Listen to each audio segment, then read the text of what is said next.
because Jay Adams and Greg Stewart, two new signings, finally got on the pitch. And were you pleased with what they produced, even though it wasn't for a full 90 minutes? Yeah. When you say finally got on the pitch, it was only their second game. They've only been here about 4 days, so there's only so amount of games they can play. But listen, look, we wanted to get them on the pitch. I know there's always a clamour and there's always an expectation that as soon as you sign a player, they go straight into your team. But it doesn't always work like that when you're talking about a team that. Yeah, look, I get that we haven't won loads of games, but we've not lost in 8 league games if you look at the last 5 of last season. So we're a team that's not done an awful lot wrong, and I just felt as though some of those players in the team deserved a chance to stay in the team, and some of the ones new coming in, they've got to earn the right to get in the team, and they're all aware of that. And like I said, those players will give us some really, really good options going forward, and it'll be about when they get their opportunity, whether that's after 1 game or after 10 games, it's up to them to take that opportunity like everyone else. And both those players, from their backgrounds, they've both come from non-league, not too long ago. Does them coming from that background help, and that they appreciate more of what's on offer now? They're full-time professional players. Yeah, look. Anyone. Yeah, look, you can argue different walks of life, can't you? But you look at someone like Greg. Any footballer that's actually had a job before they played football, is always going to have a slightly more balanced outlook, you would hope, and you haven't come straight into that environment. I think Shay, on the other hand, has started at Ilkeston, so of course, again, there's that hunger to get to where they want to get to, and that was part of the reason why we brought them in. But also, forget their past. If you look at, or not to completely forget their past, but forget how they started in the game.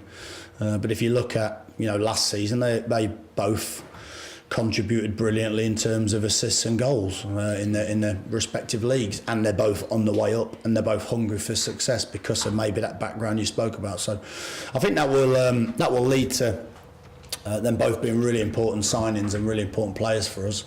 But what it also says is that they're both stepping a division or 2 up in quality and in athleticism. So it's going to take a little bit more time perhaps than some people think.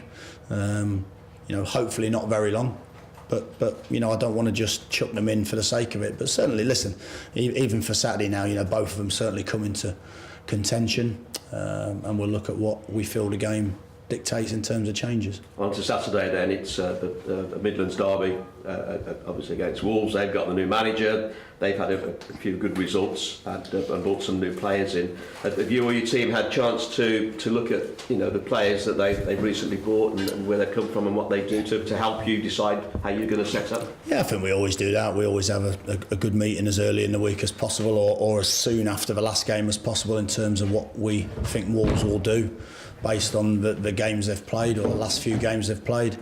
I don't think you see obviously immediate impact of the manager, in terms of the way they play, and I think that's quite evident.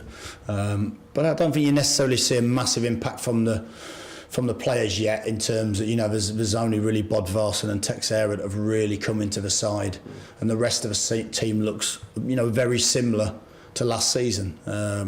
So I don't think the team will suddenly have 6 or 7 players playing, unless of course that reports are true and they're going to sign Mario Balotelli before Saturday, and a $100,000 a week defender. Which, listen, you don't know. The point, we all laugh and find it quite humorous, but actually that is actually true. The reports, so you don't know what they're going to do before Saturday. But I think the point for us is we have to prepare on what they've done recently. They're a good team. They drop into a very, very deep shape defensively, to the point of, if people think we've been deep at times, then wait till you see Wolves. They're very good at it, and they make it very difficult for you, and they've got some good players, we know. So and Bodvarsson in particular as a lone striker is very, very good at what he does, as we saw in the Euros over the summer, and I'm sure that we would have been, and quite a few other teams would have been quite interested in taking that type of quality. Okay, and finally from me, squad-wise, any concerns, any injuries ahead of Saturday? No, I think Vaughan still probably would just about miss out, but everyone else will be available. I think again you have to make considerations in terms of the likes of Michael, who's played 3 games in a week with a cup game on the back of not much training, and of course 1 or 2 perhaps tactical tweaks which might see 1 or 2 players missing out. But I think we're getting to the point where with a squad we can look at what we think's right for games, for the right type of game and a different type of game, and potentially make changes around that now. We've got a little bit more flexibility in the group.